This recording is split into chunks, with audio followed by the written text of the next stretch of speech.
have swallowed all manner of poisonous certainties fed us by our parents and school teachers. If the race is to be freed from its crippling burden of good and evil, it must be psychiatrists who take the original responsibility.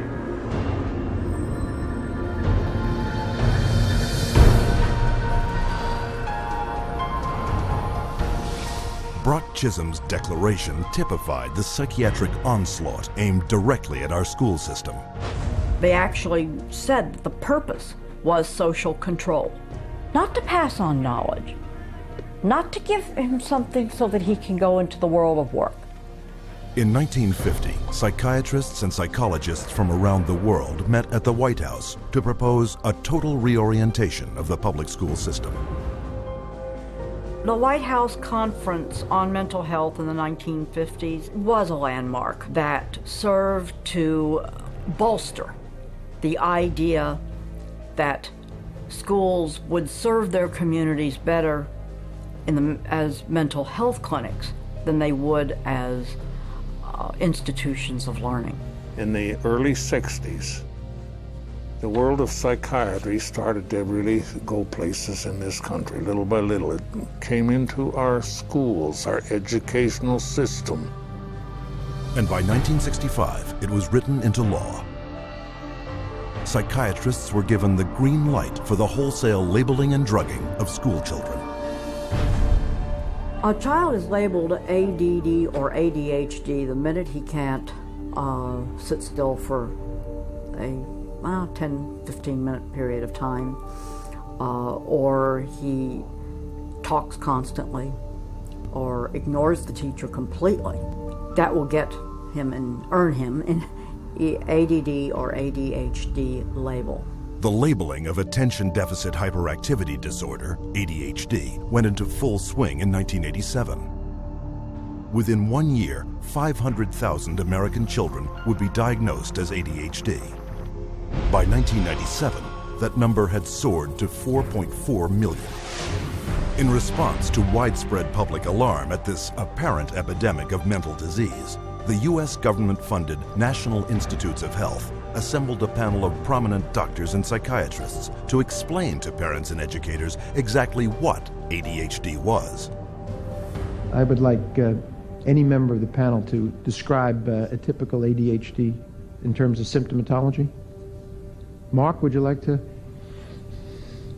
Since you see them in your practice.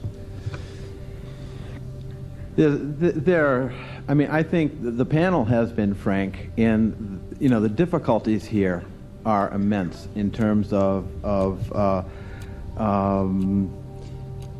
these. It is hard. It's very hard to know how to answer this question. They cannot, even when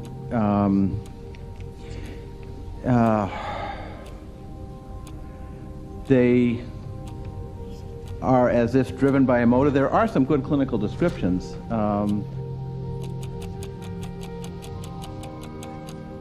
And I think, I think part of the problem is the profession keeps changing the diagnosis. At this time, we do not have a diagnostic test for ADHD. Therefore, the validity of the disorder continues to be a problem. But this shocking admission did not stop school psychiatrists. 2 years later, the number of American students diagnosed with ADHD had shot up to 6 million.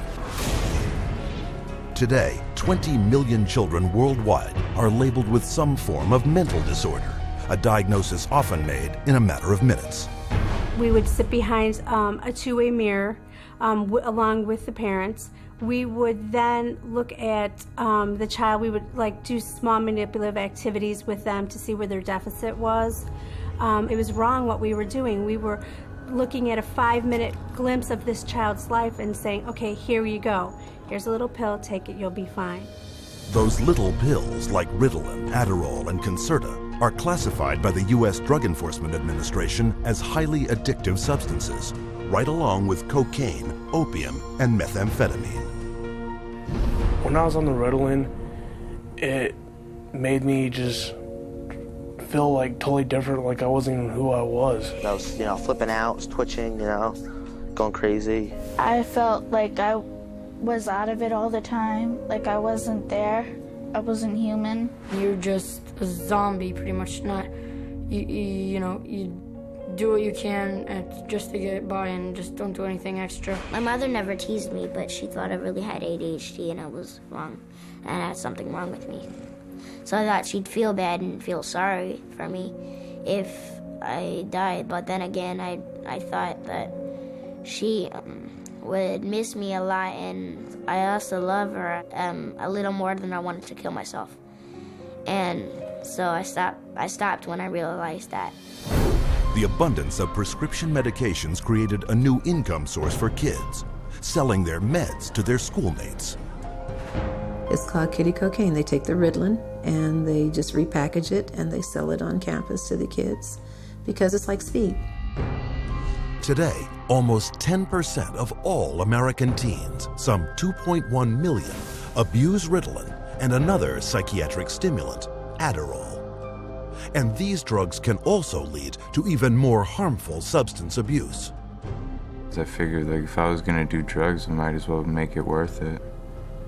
And I ended up doing street drugs, and then I ended up getting into it really bad. We're looking at marijuana and other things as being gateway drugs, and actually the so-called medications are a greater gateway drug. The Ritalin drugs are backfiring big time because if the child is already disruptive and he takes cocaine, he's going to be a lot more disruptive after he's taken it. It is not going to calm him down.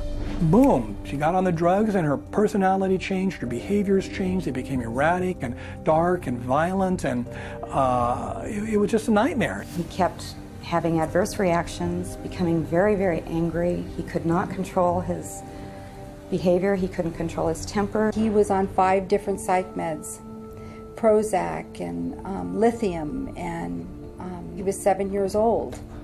And he was unable to function. He would have rages and then crying and all kinds of just violent rages, grabbing knives and all of this. The list includes 15-year-old Kip Kinkle withdrawing from Prozac when he shot 22 classmates, killing 2 after murdering his mother and stepfather at his home in Springfield, Oregon. 18-year-old Jason Hoffman on Effexor and Celexa when he opened fire at his California high school, wounding 5. 15-year-old Sean Cooper on a mix of antidepressants when he shot students in Idaho. And 17-year-old Eric Harris on Luvox when he and partner Dylan Klebold killed 12 classmates and a teacher in the bloodiest school massacre yet, Columbine. And all of this overshadows the very reason children came to school in the first place, to get an education. Since 1970, the United States has fallen from 9th to 23rd place in worldwide academic standing.